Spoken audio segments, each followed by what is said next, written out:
સમાચારોની વચ્ચે મહત્વના સમાચાર સામે આવી રહ્યા છે। બ્રેકિંગ ન્યૂઝ સુરતથી જણાવી દઈએ, ખાડીપુર બાદ સુરતમાં સમીક્ષા બેઠક યોજાઈ। હર્ષ સંઘવી, સીઆર પાટીલ અને કનુભાઈ દેસાઈ રહ્યા ઉપસ્થિત। પૂરની સ્થિતિ અને રાહત કામગીરીની સમીક્ષા। ભવિષ્યમાં પૂર અટકાવવા સૂચનો પર ચર્ચા કરવામાં આવી। મહત્વના સમાચાર જણાવી દઈએ, સુરતથી સુરત શહેરમાં ખાડીપુરની સ્થિતિ બાદ સમીક્ષા બેઠકોનો દોર યથાવત છે।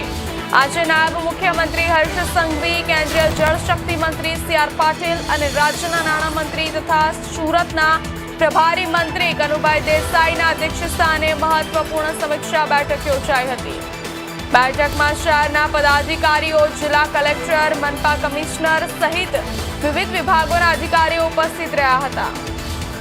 બેઠક દરમિયાન ખાડીપુરના કારણે સર્જાયેલી સ્થિતિની વિસ્તૃત સમીક્ષા કરવામાં આવી હતી। સાથે જ ભવિષ્યમાં આવી પરિસ્થિતિનું પુનરાવર્તન ન થાય તે માટે જરૂરી આયોજન, સૂચનો અને વિવિધ વિભાગોના અભિપ્રાયો પર ચર્ચા કરવામાં આવી હતી। આ ઉપરાંત પૂર બાદ અત્યાર સુધી કરવામાં આવેલી રાહત અને પુનઃસ્થાપન કામગીરીની પણ સમીક્ષા કરવામાં આવી હતી। અસરગ્રસ્ત વિસ્તારોમાં ઝડપથી કામગીરી પૂર્ણ કરી કાયમી ઉકેલ માટે જરૂરી પગલાં લેવા અંગે બેઠકમાં ભાર મૂકવામાં આવ્યો હતો। મહત્વના સમાચાર જણાવી દે, સુરતથી ખાડીપુર બાદ સુરતમાં સમીક્ષા બેઠક યોજાય છે, જેમાં નાયબ મુખ્યમંત્રી હર્ષ સંઘવી, જળશક્તિ મંત્રી સીઆર પાટીલ અને નાણાં મંત્રી કનુભાઈ દેસાઈ ઉપસ્થિત રહ્યા હતા।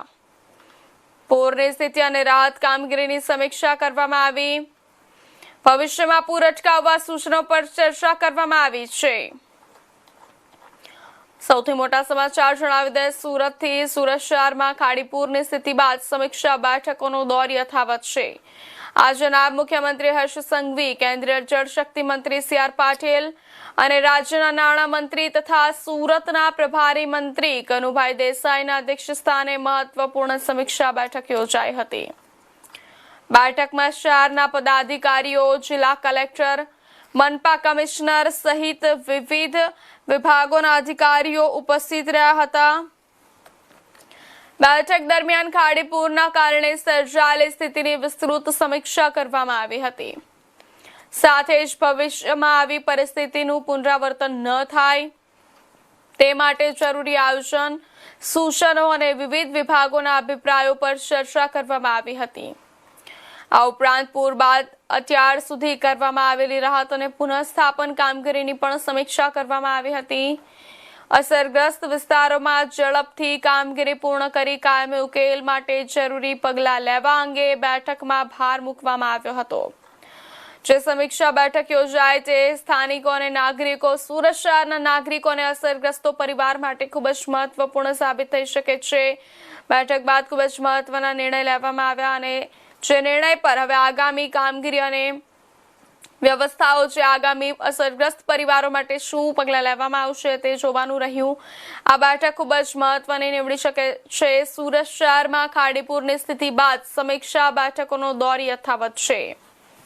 આજે નાયબ મુખ્યમંત્રી હર્ષ સંઘવી, કેન્દ્રીય જળશક્તિ મંત્રી સીઆર પાટીલ ઉપસ્થિત રહ્યા હતા।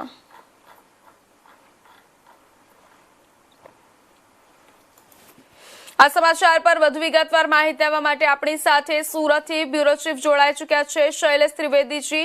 જી શૈલેષજી, આજની સમીક્ષા બેઠકમાં કયા મહત્વના નિર્ણયો લેવામાં આવ્યા, વધુ વિગતવાર જણાવજો। ચોક્કસપણે સુરતના સર્કિટ હાઉસમાં અત્યારે પણ નાયબ મુખ્યમંત્રી હર્ષ સંઘવીની અધ્યક્ષતામાં મીટિંગ, જે સમીક્ષા બેઠક છે એનો મીટિંગનો દોર યથાવત રહ્યો છે। અત્યારે પણ અહીંયા અંદર મીટિંગ ચાલી રહી છે। સૌથી મહત્વનું છે કે ખાડીપુરને લઈને 2 દિવસ પહેલા મુખ્યમંત્રી ભૂપેન્દ્રભાઈ પટેલની જે મુલાકાત હતી અને તે બાદ તેમણે 500 કરોડ રૂપિયાની જાહેરાત કરી હતી। તેની સાથે સાથે છેલ્લા 2 દિવસથી નાયબ મુખ્યમંત્રી હર્ષ સંઘવી, જે સુરત મજૂરાના ધારાસભ્ય છે, તેઓ સુરતમાં જ રોકાઈ ગયા હતા અને તમામ અસરગ્રસ્ત વિસ્તારોની તેમણે રાઉન્ડ ધ ક્લોક વિઝિટ કરી હતી અને જાતે જમીન ઉપર ઉતરીને જાતે પીડિતોને, અસરગ્રસ્તોને મળીને તમામ હકીકતો એકઠી કરી છે અને હવે એ હકીકતોને આધારે ચોક્કસપણે આ મીટિંગમાં કોઈ ચોક્કસ નિર્ણય લેવામાં આવશે સૌથી મહત્વના બે મુદ્દા છે કે લોકોને ઘર વખરીનું વ્યાપક નુકસાન થયું છે, તેની સાથે સાથે નાના દુકાનદાર, નાના વેપારીઓને પણ કરોડો રૂપિયાનું નુકસાન થયું છે. આ વેપારીઓ અને જે રહીશો છે જેમની ઘર વખરીનું નુકસાન થયું છે, આ તમામને કઈ રીતે રાહત આપી શકાય, તેના કઈ રીતે પેકેજ જાહેર થઈ શકે, એ દિશામાં ચોક્કસપણે ટૂંક સમયમાં જાહેરાત થશે. બીજું સૌથી મહત્વની બાબત છે કે જે ટેક્સટાઇલ માર્કેટ હોય કે અન્ય માર્કેટના વેપારીઓ છે એમને વ્યાપક નુકસાન થયું છે, તેમને લોન સહિત સસ્તા દરની, સસ્તા વ્યાજની લોન આપી શકાય કે કેમ, અને કાયદાકીય રીતે કેટલી મદદ સરકાર કરી શકે, આ તમામ મુદ્દાઓ પર ચર્ચા કરવામાં આવે ને ટૂંક સમયમાં તેનું પેકેજ પણ જાહેરાત થાય તેવી સૌથી વધારે શક્યતા છે. સુરતની વાત કરીએ તો સુરતની વરાછા કોઓપરેટિવ બેંકે પૂર અસરગ્રસ્ત વેપારીઓ માટે એક સ્પેશિયલ સ્કીમ લોન્ચ કરી છે, જેનું 3:15 વાગે નાયબ મુખ્યમંત્રી હર્ષભાઈ સંઘવીના હસ્તે શરૂઆત થવાની છે. એવી જ રીતે અન્ય કોઓપરેટિવ બેંકો પણ વેપારીઓની મદદે આવે છે કે કેમ, એ તમામ દિશામાં હાલ ચર્ચા ચાલી રહી હોવાનું સૂત્રો જણાવી રહ્યા છે. જી શૈલેષજી, ખાડીપુરના કાયમી ઉકેલ માટે સરકારનું શું આયોજન લાગી રહ્યું છે? ચોક્કસપણે રાજ્યના મુખ્યમંત્રી ભૂપેન્દ્રભાઈ પટેલે 500 કરોડ રૂપિયાની ખાડીપુરના કાયમી ઉકેલ માટેની જાહેરાત અને આયોજન માટે 500 કરોડ રૂપિયા જાહેર કર્યા છે. આ 500 કરોડમાં ખાસ કરીને સીમાડા ખાડી, મીઠી ખાડી, કોયલી ખાડી, કાકરી ખાડી, વાલક ખાડી, આ તમામ ખાડી જે છે એનું રીડેવલપમેન્ટ કરવાનું, ખાસ કરીને ડ્રેઝિંગ કરવાનું. એ ઉપરાંત સૌથી મહત્વનો અને પેચીદો પ્રશ્ન છે કે આ તમામ ખાડીમાં જે એન્ક્રોચમેન્ટ એટલે કે દબાણ થયું છે, ગેરકાયદે રીતે ખાડીના તટની અંદર જે બાંધકામ થઈ ગયા છે, દબાણ થઈ ગયું છે, એ તમામ દબાણો દૂર કરવામાં આવશે.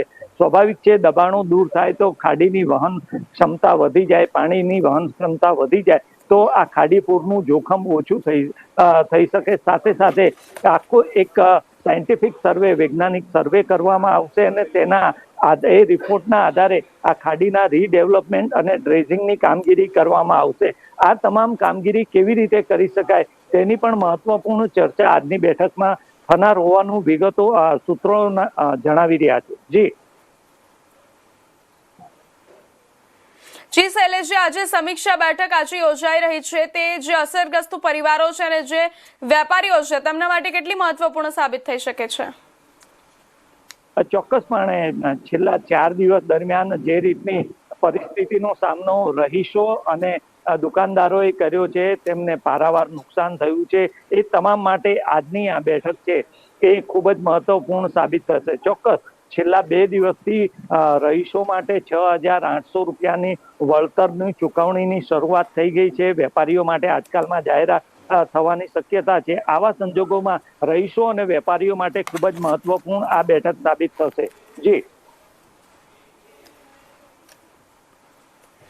જી શૈલેષજી, ભવિષ્યમાં આવી સ્થિતિ ફરી ન સર્જાય તે માટે કયા સૂચનો પર ચર્ચા થઈ?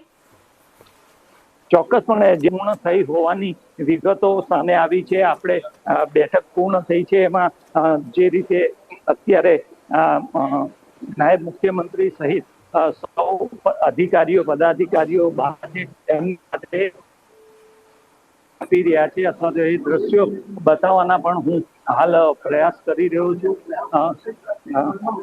સૌથી મહત્વનું છે કે અત્યારે આ બેઠક પૂર્ણ થઈ છે. નાયબ મુખ્યમંત્રી હર્ષભાઈ સંઘવી સહિતની ટીમ અત્યારે બહાર બેઠક પતાવીને બહાર આવી છે અને હવે તેઓ મીડિયા બ્રીફિંગ કરે છે કે કેમ તે દિશામાં પણ જોવાનું રહેશે. ચોક્કસ સમયમાં આ સમગ્ર મામલે શું વાતચીત થાય છે એ પણ જોવાનું રહેશે. આપણે આપણા સાંસદ મુકેશભાઈ આવ્યા છે, એમની સાથે વાત કરી. સાહેબ, મીટિંગ કેવી રહી છે અત્યારે?